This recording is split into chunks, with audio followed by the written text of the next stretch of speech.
Assalamualaikum warahmatullahi wabarakatuh. Waalaikumsalam warahmatullahi wabarakatuh. Halo semua, perkenalkan namaku Sabrina Abigail Justisia. Di podcast kali ini kita akan membahas satu tema, yaitu belajar di era digital, apakah buku masih digunakan?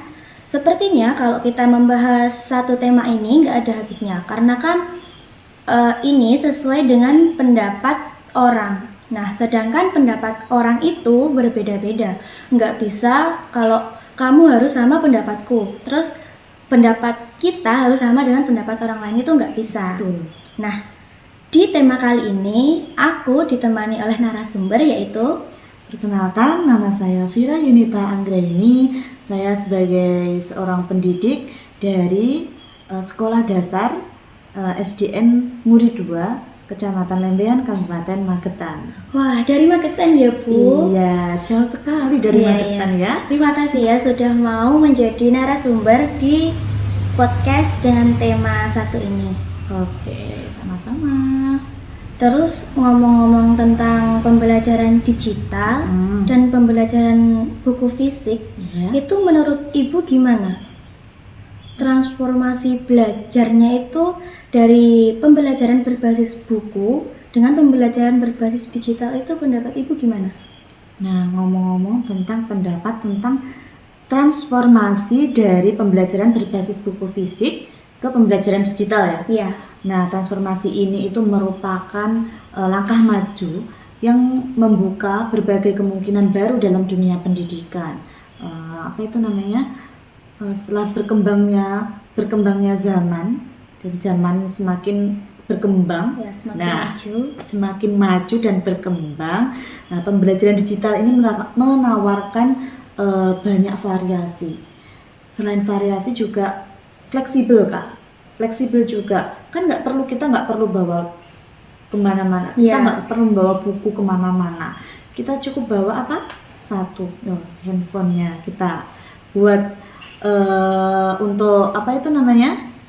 Untuk pembelajaran handphone, atau bisa juga pakai laptop juga, nggak perlu bawa buku-buku seperti itu.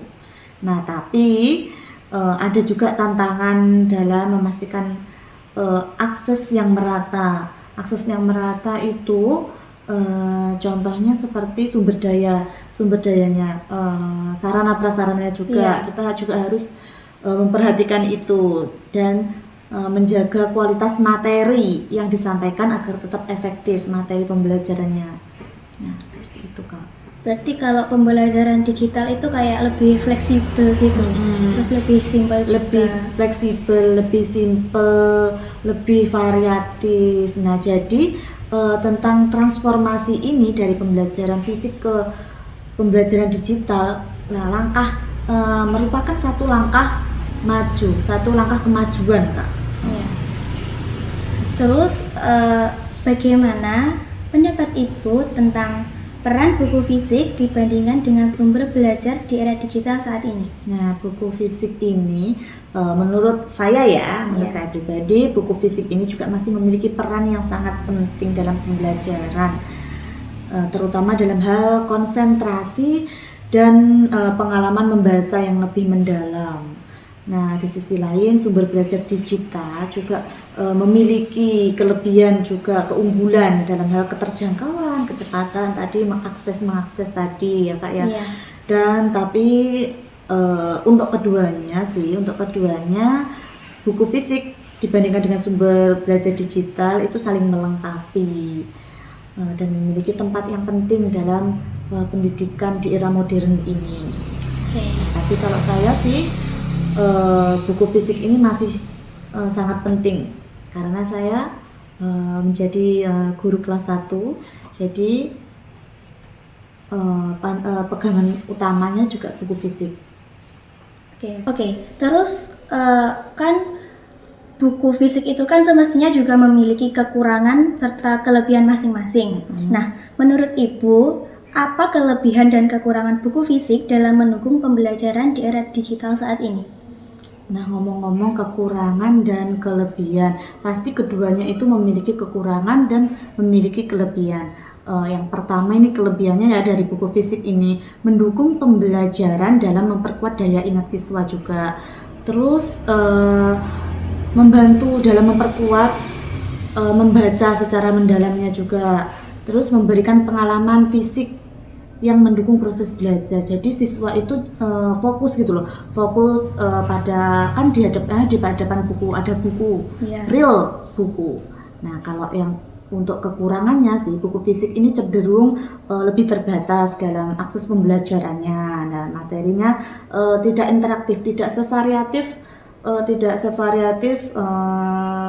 pembelajaran era digital. Berarti buku fisik itu mempunyai kelebihan dan kekurangan yang sangat variatif ya. Terus betul. dengan banyaknya e-book dan aplikasi belajar digital lainnya, apakah buku cetak mulai kehilangan relevansinya? Nah, meskipun banyak e-book dan aplikasi belajar digital yang menawarkan kemudahan serta fasilitasnya itu juga sangat canggih sekarang ini. Nah, buku pada usia SD, anak-anak masih dalam tahap pengembangan kognitif dan emosional. Jadi buku cetak itu dapat membantu mereka fokus tanpa gangguan digital yang dapat mengalihkan perhatiannya. Contohnya nanti bisa aja, ini kan ada materinya. Terus nanti aku kok pengen game ini ya, kok pengen game itu ya. Kan kalau di era digital itu semuanya kan mengakses semua internet kayak gitu kan, itu udah nggak ada batasannya lagi. Iya, kayak disalahgunakan gitu kan. Disalahgunakan. Nanti kan kalau kita nggak terpantau satu-satu, jadi nantinya itu ada yang main game, ada yang buka YouTube, buka apa gitu, buka lainnya gitu. Jadinya menjadikannya kurang fokus.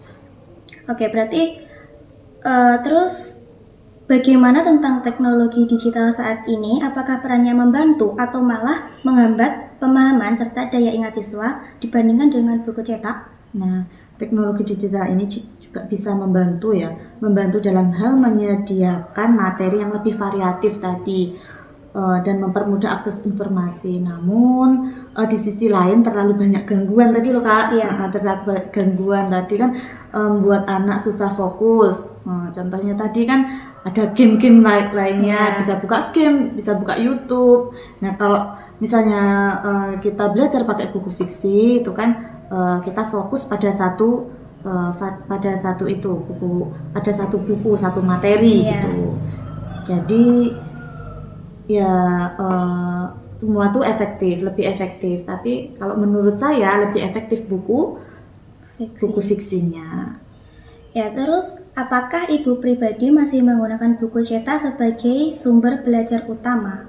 Iya, saya pribadi masih memakai buku cetak kalau biasanya mengajar karena buku cetak itu lebih memberikan pengalaman membaca yang lebih mendalam dan bebas gangguan. Buku fisik juga membantu mencatat dan merangkum informasi. Terlebih saya kan juga mengajar di kelas 1 SD. Jadi fokus anak itu masih calistung, yaitu membaca, terus menulis dan berhitung. Jadi misalnya kita gunakan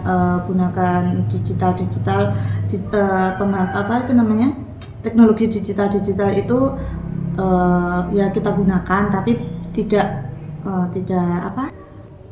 sepenuhnya. Terus, apakah belajar dengan perangkat digital mempengaruhi fokus atau kebiasaan membaca siswa? Nah, perangkat digital ini kalau menurut saya bisa mempengaruhi fokus siswa. Nah, terutama banyaknya notifikasi dari aplikasinya itu loh Kak. Nah, itu kan yang mengalihkan perhatian siswa. Nanti klunting, loh ada apa itu, notifikasi apa, pemberitahuan apa. Nah, tadi kan siswa kan jadi menarik perhatian siswa toh. Ini ada pemberitahuan apa ya? Terus nanti dibuka. Nah, kayak gitu. Jadi kan materinya sudah tertinggal lagi, sudah lupa. Tadi aku belajar apa? Nah, gitu. Kayak dia itu nggak fokus sama satu materi. Jadinya dia bisa lupa. materinya apa ya, tadi belajar apa, tadi berhitung berapa tambah berapa gitu kan, lupa. Apalagi kelas 1 SD Kak, itu fokusnya itu harus dibangun kefokusannya, soalnya masih taraf apa itu namanya, ke jenjang dari TK ke SD. Iya. Terus bagaimana institusi pendidikan menyeimbangkan penggunaan buku dan teknologi digital dalam proses pembelajaran? Nah, ini institusi pendidikan itu perlu menciptakan lingkungan yang seimbang. Jadinya antara buku fiksi dengan penggunaan teknologi digital itu harus digabungkan. Digabungkannya gimana caranya? Ya selang-seling gitu loh Kak. Iya. Selang-seling, nggak harus kita terpaku pada buku juga. Jadi kita sering kayak buku fiksi terus digital nanti gitu kan. Digital, biar tuh anak itu nggak bosan. Iya. Soalnya tuh kalau misalnya kita fokus saja sama buku fiksi, kok materinya cuma ini aja sih. Kita kan juga perlu mengeksplor materi-materi yang lain yang lebih variatif lagi. Biar semangat belajar nggak bosan gitu. Nggak bosan. Nah, terus gimana institusi pendidikan menyeimbangkan penggunaan buku dan teknologi digital dalam proses pembelajaran? Nah, institusi pendidikan untuk menyeimbangkan penggunaan buku dan teknologi digital itu perlu menciptakan lingkungan yang seimbang. Nah, seimbang yang menggabungkan tadi buku fiksi dan digital tersebut. Jadi keduanya itu harus seimbang. Nah, penggunaan teknologi itu bisa dioptimalkan untuk akses informasinya yang lebih cepat, seperti itu Kak, dan interaktif tadi. Sementara yang buku fiksi itu digunakan untuk memperdalam materi, untuk memperdalam pemahaman juga, dan latihan membaca biar anak itu lebih fokus. Jadi fokusnya ya ke situ, ke materinya, tidak kemana-mana. Iya.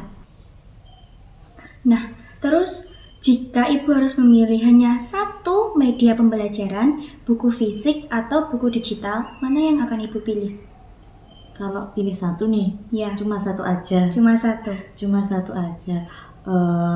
Kalau saya pribadi itu saya lebih memilih buku fisik ya Kak, karena buku fisik itu lebih memberikan pengalaman belajar yang lebih bermakna dan mengurangi gangguan eksternal juga. Iya. Tadi kan yang sudah saya sebutkan tadi, gangguan-gangguannya, notif-notifnya dan gangguan yang lain seperti aplikasi-aplikasi yang lain yang ingin dibuka para siswa-siswi nantinya jika ada kesempatan. Iya. Nah, seperti itu. Jadi ada kalanya juga dalam situasi tertentu saya juga buku digital itu juga sangat bermanfaat dan tidak menutup kemungkinan saya juga menggunakan pembelajaran digital juga untuk para siswa-siswi saya di sekolah. Oke, itu tadi pembahasan dari tema kita kali ini. Sampai di sini dulu podcast hari ini. Terima kasih untuk kalian semua karena udah menonton, dan terima kasih juga untuk Ibu Vira karena udah jauh-jauh dari Magetan terus mau menjadi narasumber di tema hari ini. Oke, sama-sama Kakak. Saya Sabrina Abigail Justisia pamit undur diri. Mohon maaf jika ada kekurangan karena kesempurnaan hanya milik Tuhan. Wassalamualaikum warahmatullahi wabarakatuh. Waalaikumsalam warahmatullahi wabarakatuh. See you.